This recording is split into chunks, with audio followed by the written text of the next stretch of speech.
every time I share my story, I see tears in people's eyes and I hear the feedback. Thank you so much for sharing your story. Now I can face my life. And that is the reason. If I inspire one person in the audience, I did what I was planned to do.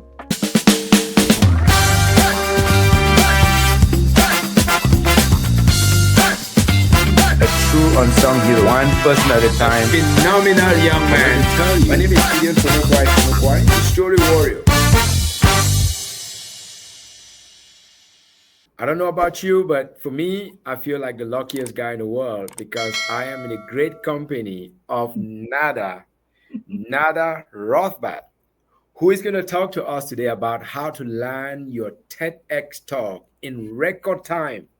And in case you're joining for the first time, you're wondering, but who are you? This guy with no hair, no beard, no mustache. All right, calm down. Rest easy. I am Gideon For-mukwai, the host of the Story Warrior podcast. And Nada, years ago, we met through a mutual friend, Carmen Carr. And our friendship has been a very positive one because not once have we disagreed. Not once. Anything that I've told you, you've always done it and done it exceptionally well.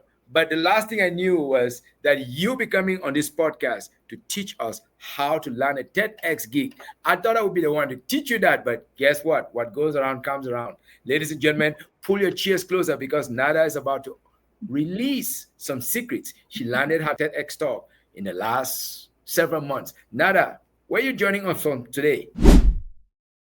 Say that again. Where are you joining from today? Are you in Europe because you're originally European? You live in America, you live in Israel, you live all over the world. Where are you joining? Tell me it's Johannesburg. Tell me it's somewhere in Africa or in Southeast America, Southeast Asia. Where are you joining from? Where am I joining from? I am from my home in Sonoma, Northern California.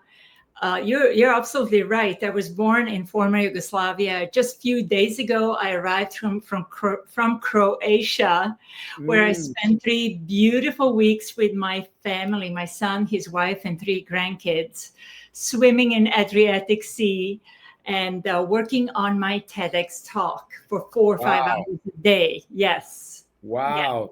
You were swimming in Adriatic Sea. Yes. I don't even know how Adriatic Sea. Is it warm? Is it cold? Is it freezing at this time of the year? Tell me, how does it, if you're swimming there, you need a swim vest and that kind of thing? No, the Adriatic Sea is between former Yugoslavia, Croatia. Most Americans know about Croatia because of Dubrovnik. And why? Because a famous TV show was filmed there, something forgot for a second. Yep. Adriatic Sea, it is in between Yugoslavia and Italy, the boot. And it's a small sea that is warmer than you can imagine, warmer than Pacific, warm than... Better than Pacific Ocean. Oh, Because Pacific in Seaside, Oregon, almost got me frozen.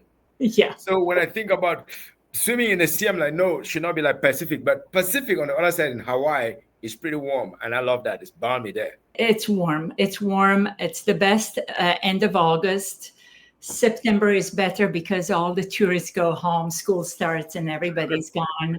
And when we lived there, we would go there in September and be alone in the beach, which is wonderful. Yes, I'm joining from Sonoma, Northern California. It's a small town, 45 minutes from San Francisco, from Golden Gate Bridge. Very close to wine country, right? You're very close to wine country. I am. I know you don't drink, but if you were to be a drinker, you could literally walk all around and just grab drinks and just grab wine from all over the place, but you don't drink, so I have no fear. I live 10 minutes from walking distance from the downtown of Sonoma. There's wine tasting rooms. Every other business is wine tasting room. It's fun. I don't want to talk about wine today because first, not a big fan of drinking, but more important things for us to talk about. When we met, you had come to me to get some bit of coaching on telling your story. And I'll never forget what you told me. You said to me, I have lived all my life with a story deep in my heart, believing that this story is worth telling. And we worked for 6 weeks and you were grateful that story was beginning to take a life of its own and you were applying to speak on various stages across America. But the best part of it is, I know you've been experimenting with it. You won some contests within Toastmasters. You've spoken at some events. But I want to ask you, Nada, when did you realize that your story is not good enough when you keep it within? That your story is supposed to inform, inspire, and uplift other people. When did that occur to you? Couple of moments. One that always comes through my mind is I was at a seminar, real estate seminar in Los Angeles with 6,000 realtors from all over the world. The seminar is called Mastermind, and they pack keynote speakers after keynote speakers to inspire us to work on our mind. And one speaker was incredible. He got us cry and laugh and be quiet and think. And in one point, he said something that I believe he told me directly. He told me among 6,000 people, when life brings you to your knees, use that to serve others. And at that point, I realized that I have to share my story. It's not about me. It's about inspiring, motivating. Yes. I shared that story in the shorter or longer versions in different settings, in my house, visiting somebody, in front of groups here in Sonoma. The last one was last October in Vintage House here in Sonoma. 88 chairs were all occupied. The second reason, this is why I'm mentioning this, the second reason is that every time I share my story, I see tears in people's eyes and I hear the feedback. Thank you so much for sharing your story. Now I can face my life. And that is the reason. If I inspire one person in the audience, I did what I was planned to do. Wow, wow. That is so powerful because I tell you what, of all the people that I've worked with over the years, I started coaching on storytelling around about 2007, 2008. I think you have by far one of the best storytelling abilities and one of the best stories I've heard, because it's not a story of reckless glamour. It's not a story of show off, look at me, see how good I am.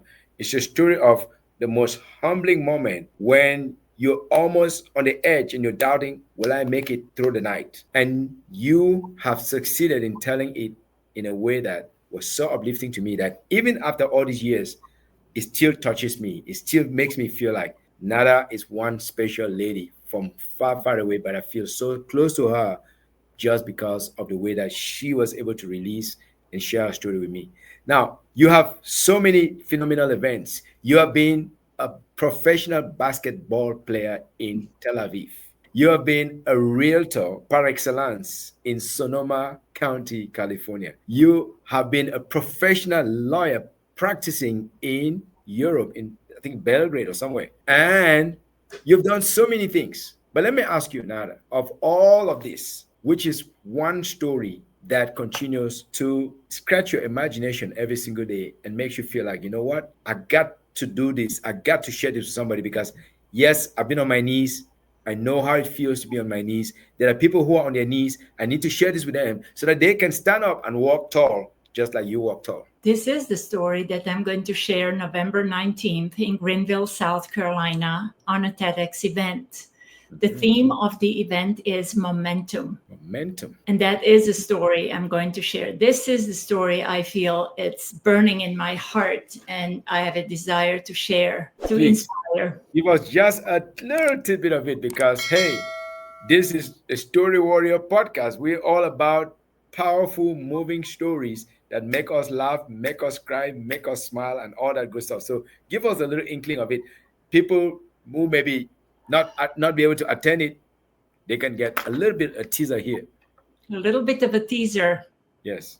I was just 35 years old, mom, and deep inside a kid, shaking like a leaf. It was the first morning of a 5-day ceasefire in Bosnian War, 1992. 6 armed men took me in the back of their truck, promising to take me and my 2 sons, Ivan, 4 years old, Boris, 5 years old, over the biggest mountain above the city, where was the only way for us to get out to safety. Halfway through that mountain, things started becoming really, really scary. And at that moment, my words became our own shield, only shield. My words became our only defense. That's all I'm going to say. Your words were your My only shield. words Yes. against 6 fully armed men became our defense. Mm. Only shield that I have to save myself and my kids and protect them from seeing anything unpleasant. Is this a good teaser or you want some more? Okay. Now I'm super curious. Now I'm hooked. I'm intrigued, and I'm sure our viewers will be very intrigued. You had to use your words as a shield to make sure that your kids don't see anything unpleasant. To make sure that Yes. they're safe and we're Yes. alive. How did you make it out safely? Did you make it out? How did you carry it through? If you don't mind, give us. I used my words for hours between after 10 minutes of silence, 20 minutes of silence, close to 13 hours, and found the goodness in their hearts, even though the intention was to harm us and possibly we would not be alive at the end of that ride. We ended up, spoiler alert, we ended up safe. My words defended us from the harm. Must have been a long journey through the mountains, as I heard. Were there any forests? It was the deepest and the darkest mountain, and we were carving the road between the roots and rocks in between trees. Yes. And when I asked why are we not using the regular paved road, the guy next to me said, we don't want the enemy to see us from the other mountain. If they do, they can launch the grenade or bomb or whatever. I'm not the army specialist, and they can kill us. So at that moment, I thought only danger is coming only from the outside, and then the atmosphere changed inside and the truck and became really, really tough. Wow. And you were having your 2 young sons on your lap, holding them as a mom, of course, and at the same time wishing, maybe praying that nothing bad should happen. Were you far away from civilization? Were you far away from cities? Were you far away from all places?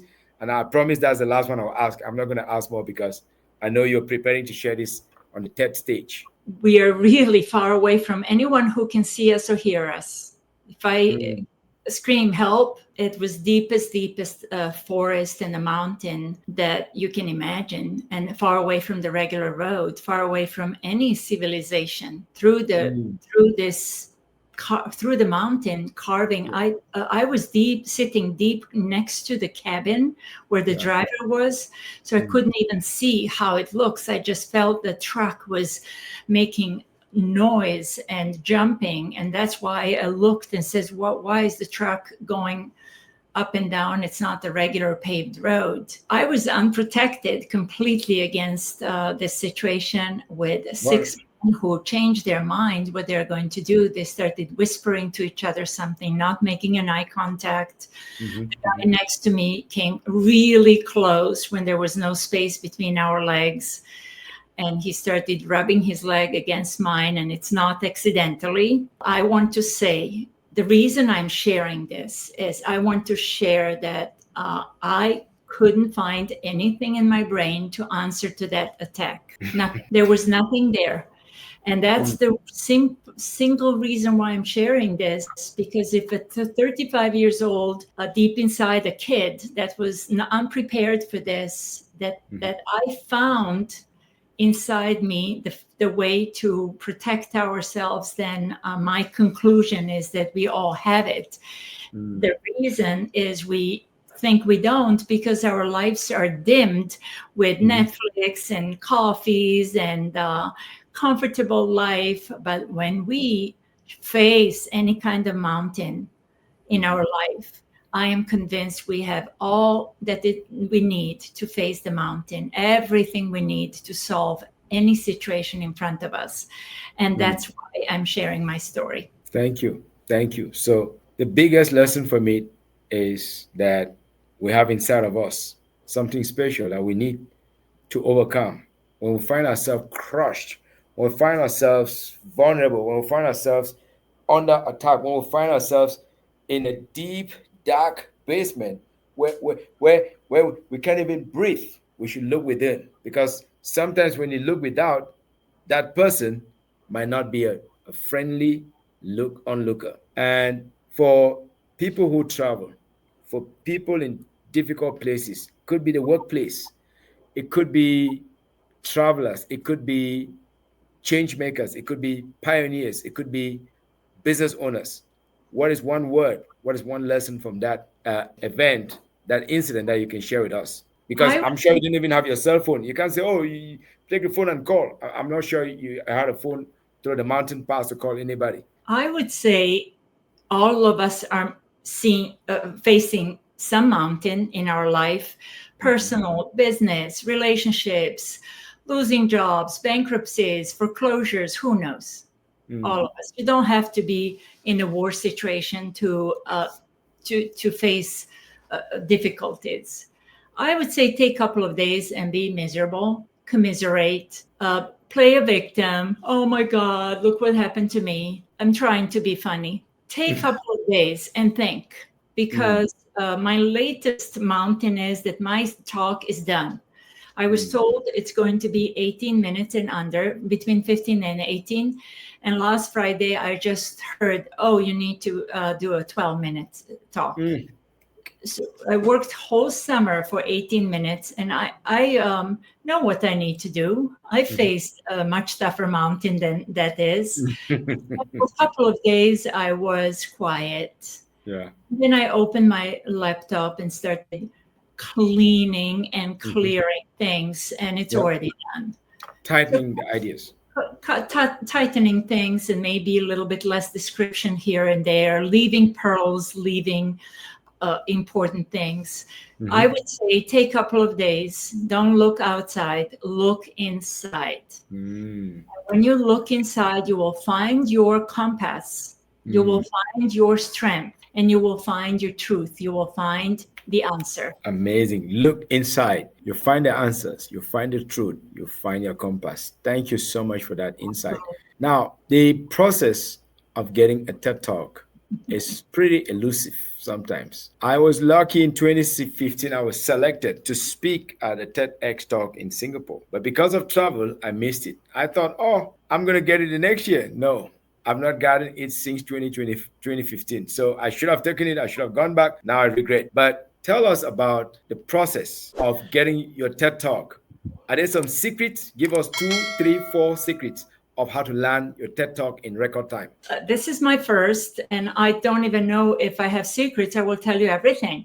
And you pick which are secrets, which are not. Well, first of all, I imagined myself being on the stage for over 20 years. I just saw myself. I know the dress I was going to wear. I know the hairdo, everything. I saw it over and over again. And when that seminar happened, and when that guy, that keynote speaker, told us, when the life brings you to your knees, use that to share with others and to serve others. Around that time, I found on Facebook a group or a business or a company that prepares people for TEDx. Wow. And I signed up. On Facebook? On Facebook. And I called them. I found out that the owner used to be a real estate agent. Why that mattered, I don't know. His name is Tailor. And I called the company. I had a wonderful experience. They have a person who first talked to you. They have a person who takes your money.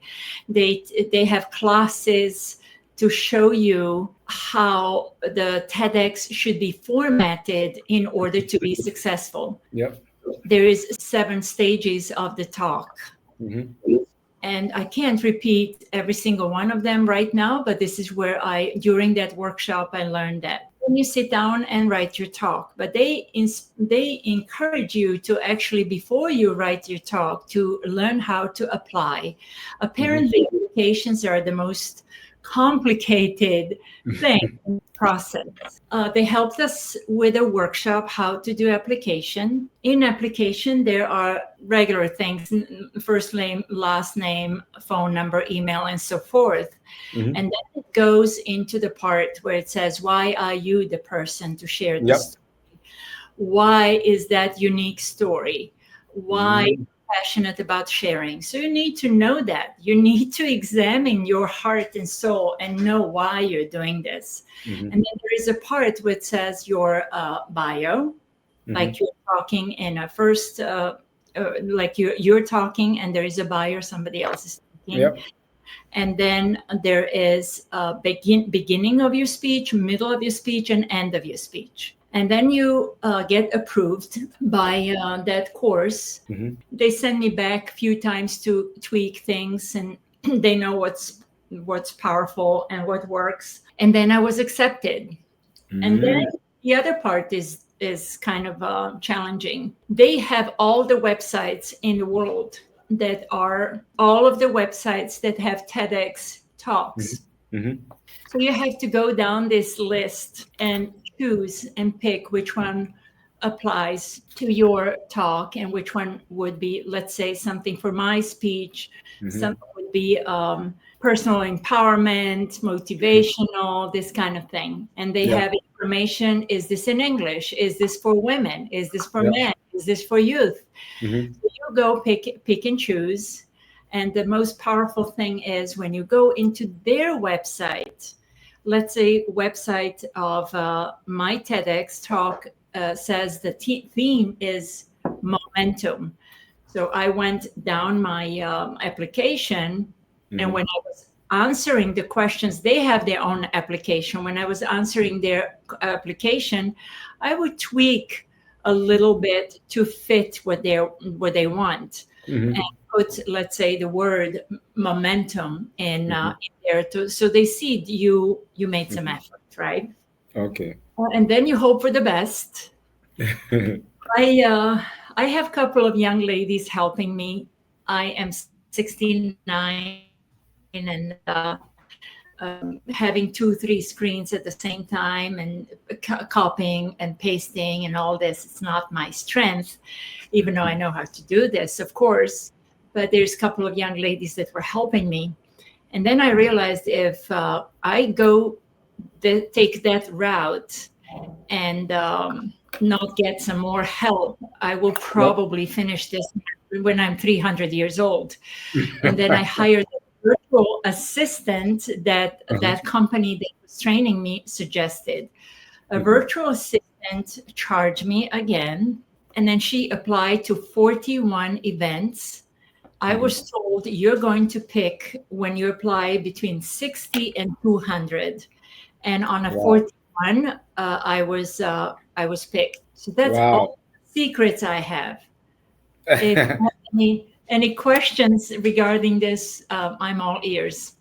No, I think getting accepted after the fourth talks very much speaks to the strength of your story and your authenticity and your ability to share that story with the audience. But I also want to acknowledge the fact that you talked about the audience, the theme, the tweaking, and the virtual assistant. So there are a couple of pointers there that are very, very helpful. Which of them would you say was a turning point? Was it the use of the virtual assistant? Was it the tweaking? Was it the audience? Or was it the theme? Which we say that was more like a deal breaker Wow. or clincher? First of all, what I'm going to say, it's maybe not going to answer your question right away, but I have an urge to say. My friend, young lady, 29 years old, Maria, and I did maybe 4 or 6 applications. And then I gave it to the virtual assistant. And one of these 6 applications was accepted. So, so I didn't have to pay a virtual assistant, but you never know. They told us you have to apply between 60 to 200 to be accepted. When I was told, they called me in the middle of my shopping in the farmers market. It was loud. There was music playing, people shopping, and I see a strange phone number. was at that time, I had a luxury condo for sale in Napa and was not getting too much activity. So I thought maybe somebody from out of state is asking about the condo. Of course, I answered the phone. Is this Nada Rothbart? I'm like, yeah, I'm thinking that's it. He sounds like an agent from out of state. He says, my name is this and that, and we are so excited to ask you if you would like to accept being a speaker in our TEDx event in Greenville, South Carolina. Yep. In the middle of vegetables over there and fruits, I started to cry. And he says, ma'am, are you okay? I said, no, I'm okay. I didn't know if anybody will like my story. He says, we love your story. And when you're telling your story, you don't even know. Yep. I still don't know. We love your story. And when I went there for interviews and headshots, I asked them again, are you sure? And why did you pick me? And they said, so many elements of history and motherhood and so many layers. It's not just, hey, I broke my leg and then I had the cast and I healed. So many things that we saw. By the way, the event has, it's not the theme of overcoming adversity. I'm the only one with that theme. They have a speaker that is talking about cybersecurity. One is talking about AI. One is a lady that owns a company making a high-end garments from recycled material. They have a lot of different. They have a 17 years old girl sharing her high school experience. There's so much variety. It's going to be an interesting event. I can't wait. Wow. That is amazing. Kudos, because now we thought we were giving a little blessing to you years ago, but look at it's come full circle. What goes around comes around. And now you're blessing me, you're blessing our viewers, you're blessing our audience, because some of us will benefit from this and go get our own TEDx talk. Would you advise me to go get help from the people that you got help from? You met them on Facebook. You advise me to get help from you. You advise me to go get help from the virtual assistant. And by me, I mean our audience. Where do you advise us to go? Everywhere. To all of these people? That will take us 300 years. Yeah. By the time I come to you, I go to the VA, I go to those guys, I'll be in my 90s. So where do I start? I don't know that maybe there are some advanced storytellers or TEDx speakers that maybe there are some TEDx speakers that are just invited from, they know the organizers and they're invited to speak without taking all these steps. I am new in this. This is my first TEDx. I'm hoping not the last one. And that's how I started. So some people are well known in their field and they might be invited by organizers directly. They don't have to do the application and pay for the school, pay for the virtual assistant. Yes. Yeah. I think maybe I'll ask the last question here, which is after you give your talk, what do you want to accomplish after that? What will be the next stage or the next place you want to take this story to? Beginning of October, there will be a book coming out with my story in it, among other authors. The book is going to, the title of the book is Together We Rise. They place my story at the end to probably kill the audience, and I don't know why, but I'm the last story in the book. That's the clincher, the closer. You know, if your story is at the very end, it means you're the closer. I'm the closer. Not everybody can be the closer. Yeah. What I want is to see the world and open the doors and keep motivating and keep inspiring and see where it goes. This is Amazing. what I Amazing. see myself doing. Keep Okay. opening doors, keep meeting people, keep getting inspired myself. Can you Yes. imagine? I think there will be 20 speakers in this event just to meet all these inspiring people and listen to There you go. their talks, and then audience, people who come to buy tickets and listen to these talks. Absolutely. Incredible people. For me, Absolutely. I already bought tickets and reserved the hotel in Greenville. I am going to go early and I'm going to stay a couple of days late just in case Yes. I want to meet someone, talk to someone. I just want to live my life to the fullest and keep opening doors and keep being inspired and keep inspiring. That's what Awesome. they do. And I know you have always inspired me. You're probably inspiring more and more people here. If somebody wants to reach out to you, say, Nada, can you coach me? Can you help me? Or maybe they say, Nada, help me find a beautiful property in Sonoma. How can we find Nada Rothbart? Uh, all the agents are online. I work on my name is spelled here, Nada Rothbart. By the way, my name means hope in my language, which is Serbian. Hope, HOPE. It doesn't mean nothing. Mhm. It means hope. Nada Okay. Rothbart is online. I can share my number and my email. Email is not the good thing. It goes into junk, and I don't know who people are. And the phone number. I'm a good old fashioned phone number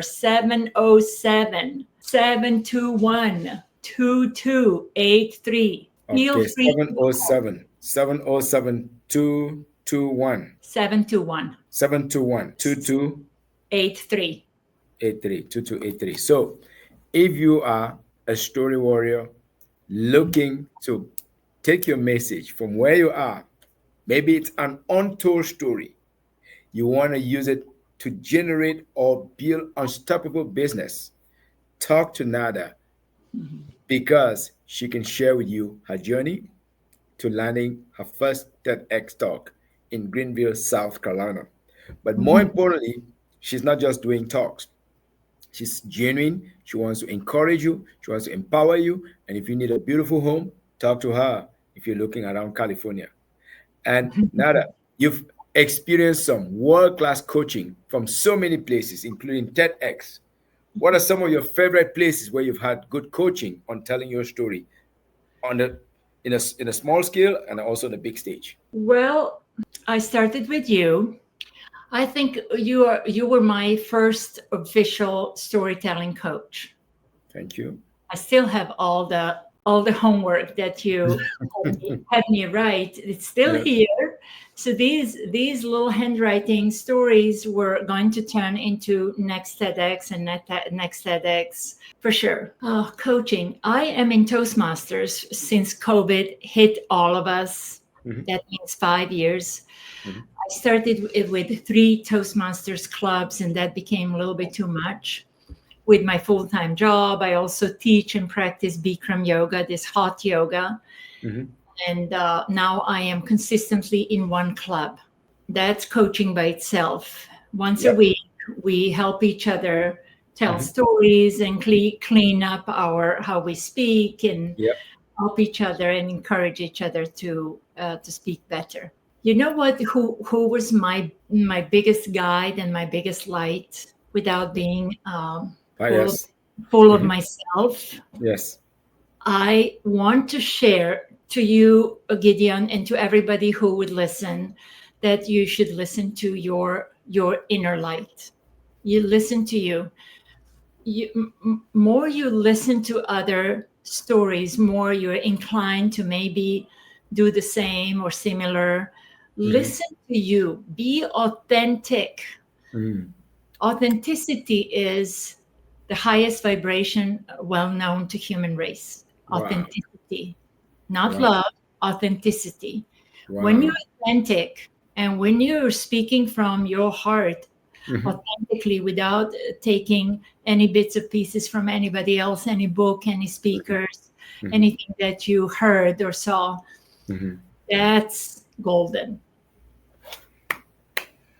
Thank you, thank you, thank you. So, if anyone cares about taking their message, their story to the big stage, start by listening to yourself, because authenticity, as Nada said, is one of the most powerful forces out there that can connect people of all backgrounds. Nada, we want to thank you so much for taking the time to share with us your journey to your TEDx talk, and above all, for also being so generous to say everybody who listens to themselves has a chance. This has been another phenomenal episode of the Story Warrior podcast. If you've come here for the first time, subscribe, follow us, follow Nada, subscribe to our work, learn from her, and please, whatever you do, never stop looking within, because the brightest light is not the one out there on the street, it's the one within. Thank you so much, Nada. And we wish you all the best in Greenville, South Carolina.